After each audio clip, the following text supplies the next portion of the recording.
La pression de la communauté internationale s'accentue sur les autorités de transition soudanaises. Les États-Unis et l'Union européenne exhortent le pays à faire des progrès immédiats vers la formation d'un gouvernement civil de transition. Si le pays ne se conforme pas à cette exigence, il risque de perdre des milliards de dollars d'aide au développement de la Banque mondiale, son accord avec le Fonds monétaire international et 19 milliards d'annulation de sa dette. On verra ce que les sanctions financières de la communauté internationale donneront. Mais à mon avis, par manque d'empathie à peuple, je pense que les militaires sont partis pour rester longtemps. La vie ne s'améliorera pas. Les sanctions qui vont s'ajouter ne vont pas arranger les choses. Et les peuples subiront encore davantage.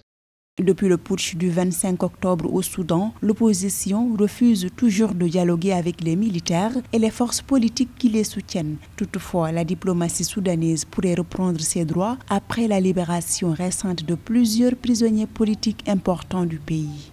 Je ne pense pas que le refus de l'opposition pliera le pouvoir en place des militaires qui s'accrochent plus au pouvoir. Ils ne sont pas les seuls. Partout, il y a les militaires. Je prends le cas de l'Afrique de l'Ouest. La durée de leur temps au pouvoir est plus importante pour eux que ce que peut subir leur peuple en termes de misère.